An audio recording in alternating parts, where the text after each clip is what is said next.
Si je vois mon père ou alors un de mes frères en train de partir prendre le pain sardine avec de l'argent pour soutenir ce régime, je vais le renier. Je pense que je vais commencer à faire du nettoyage dans mon entourage et je vais commencer à bloquer et supprimer beaucoup de personnes qui soutiennent ces conneries-là. Salut à toi qui me regarde ce matin. Ce sont les phrases que j'ai vues des proches sur les statuts à cause de la situation politique actuelle au Cameroun. Et aujourd'hui, dans cette vidéo, on va prendre un petit moment. Un moment, pas pour juger, pas du tout. Vous savez que moi je ne suis pas pour juger. Pas pour accuser, je n'accuse pas du tout. Mais surtout un moment pour essayer de comprendre un peu la psychologie des personnes. De comprendre un peu ce qui se passe aujourd'hui dans ce cher et beau pays, le Cameroun. Comprendre pourquoi, malgré les différentes difficultés, aussi bien économiques, aussi bien sociales, aussi bien sanitaires, on a une grande partie de cette jeunesse-là qui souffre, qui continue de souffrir, mais malgré ça, elle est là pour soutenir un système qui les opprime et qui les fait encore plus souffrir. On va comprendre pourquoi tant de gens, malgré ces chaînes-là, elles restent encore attachées à ces chaînes avec des petits éléments qu'on leur donne pour les booster, pour les attirer. Mais surtout, ce qui est le plus important ici, c'est pourquoi est-ce que beaucoup d'entre nous, je l'ai vu comme je l'ai dit au début, beaucoup d'entre nous sont en train de tomber malades. Oui, tomber malade parce que cela donne un coup sur votre santé, aussi bien la santé mentale que la santé sociale et la santé émotionnelle. Je vois des gens qui stressent beaucoup par rapport à cela. Et si on regarde un peu les choses autrement, on va commencer par comprendre, parce que dans cette vidéo, je vais vous montrer un constat que j'ai fait récemment. Et voilà, comme je disais, j'ai des proches, des frères et amis qui tombent dans un profond mal-être, non pas à cause de la maladie physique, mais surtout à cause de cette situation au pays. Parce que ces personnes, comme je l'ai dit, elles voient des jeunes comme elles qui continuent. On a même vu des gens qui font de la musique, des gens qui font de la publicité, des gens qui vantent les bienfaits de ce régime. Alors qu'on sait bien qu'au quotidien, on a différents problèmes. On n'a pas d'emploi, on n'a pas de l'eau, on n'a pas d'électricité stable, on a une santé qui est précaire, on a nos parents qui sont de plus en plus fatigués et qui n'ont pas de quoi manger. On a des frustrations au quotidien, tout le monde le voit. Et pourtant, à la grande surprise, beaucoup continuent à soutenir, à défendre et à s'accrocher à ce régime. Pourquoi? On va le comprendre. On va le comprendre ce qu'on appelle le conditionnement de masse. Parce que c'est par là que tout part. Pour comprendre tout ça, c'est par là que tout part. Et c'est un concept qui est tellement puissant et que très peu de gens connaissent ce qu'on appelle le conditionnement de masse. Je vais vous dire ce que c'est. Ce concept est largement étudié aussi bien dans le domaine de la psychologie que dans les sciences sociales. Et même, il y a un auteur qui est très reconnu en politique, qui s'appelle Machiavel, qui montre comment les masses peuvent être manipulées, non pas par la force, mais par les habitudes, par la peur, par la pauvreté, par le désespoir. Je ne sais pas si tu connais un peu l'histoire de l'éléphant enchaîné du cycle. C'est l'histoire où on explique comment un éléphant, quand il est tout petit, on attache sa patte à un piquet qui est solide. Il essaie de fuir, il essaie de tirer, mais il n'y arrive pas parce qu'il est encore tout petit, il n'a pas cette force-là. Et avec le temps, l'éléphant commence par comprendre qu'il est impuissant face à cette chaîne-là et il finit par abandonner. Et quand il devient adulte, même si la chaîne est là, même si avec sa force naturelle, l'éléphant peut arracher ça d'un coup, qu'est-ce qu'il fait? L'éléphant reste impuissant et ne le fait pas. Parce qu'il est mentalement convaincu qu'il ne peut pas. Et c'est exactement ce qui se passe avec beaucoup de personnes qu'on juge aujourd'hui dans la population au pays. Une autre métaphore que je vais utiliser, c'est celle de la grenouille dans l'eau bouillante. C'est une expérience que je pense a été faite par un scientifique dans les années 1800, je pense, 1982, et qui montrait que si tu jettes une grenouille dans de l'eau chaude, elle va sauter aussitôt pour survivre. Mais si tu la mets dans de l'eau froide, que tu chauffes très lentement, au début, la grenouille dans de l'eau froide va nager tranquillement. Et plus la température va monter, elle va commencer à se sentir un peu mal, mais elle va continuer à nager tranquillement sans réagir. Elle va s'habituer à l'inconfort qui va continuer, la chaleur qui monte, elle va continuer à s'habituer à l'inconfort sans réagir jusqu'à ce qu'elle va mourir.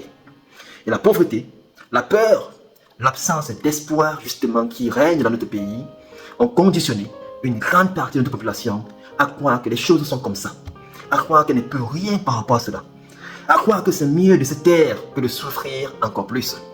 Et c'est ce qu'on appelle l'esclavage moderne. C'est un esclavage qui ne sont pas fait avec des chaînes en fer, mais plus pire, avec des chaînes mentales.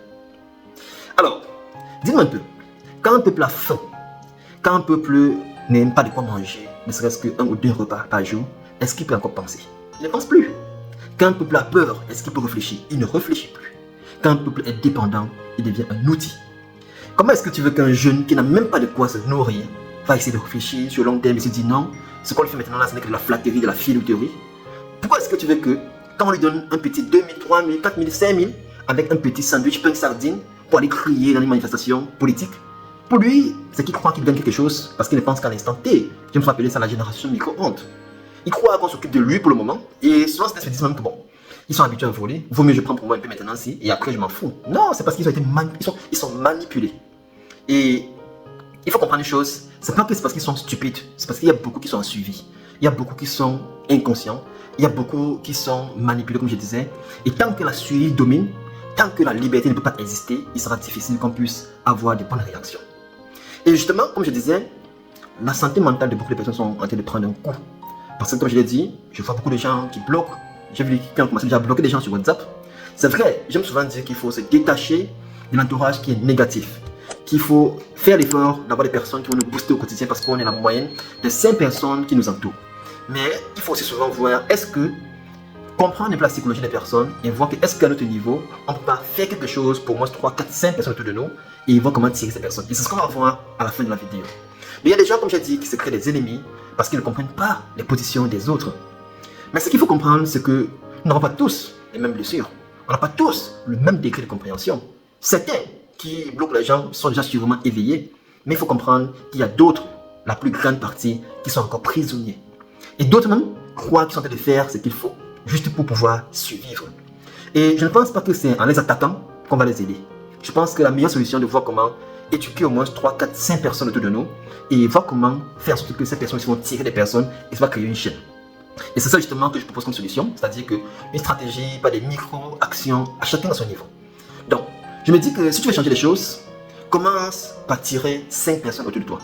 Tu tires 5 personnes avec qui tu vas parler avec patience. 5 personnes à qui tu vas expliquer les choses. 5 personnes à qui tu vas aider à se former, à comprendre, à s'éveiller. 5 personnes à qui tu vas parler de santé, tu vas parler de finances, parce qu'il n'y a pas de santé sans finance, il n'y a pas de liberté sans une bonne santé financière. Il n'y a pas de bonne santé financière sans une bonne prise de conscience, sans une création de valeurs profondes. Tu vas leur parler d'indépendance. Et ensuite, qu'est-ce que tu vas faire? Tu vas enseigner à ces 5 personnes à faire pareil. Que chacun prenne 5 personnes et apprenne également à faire ces différents éléments-là. Et c'est comme ça qu'on va pouvoir facilement réveiller une nation. Pas avec les armes, pas avec tout ce qui est violence, mais avec la connaissance et avec la conscience. Je ne sais pas si vous connaissez l'histoire de Mahatma Gandhi qui a fait tomber les Britanniques, qui avaient des armes, qui avaient la violence, mais il les a fait tomber juste par la connaissance et par la conscience. Donc, tu peux rester là, à pleurer sur le pays et prendre un coup sur ta santé mentale, sociale et émotionnelle. Tu peux rester là, à crier sur les autres, mais je peux te rassurer, ça ne va pas changer grand-chose. On a vu des personnes qui ont essayé, ça ne va pas changer grand-chose.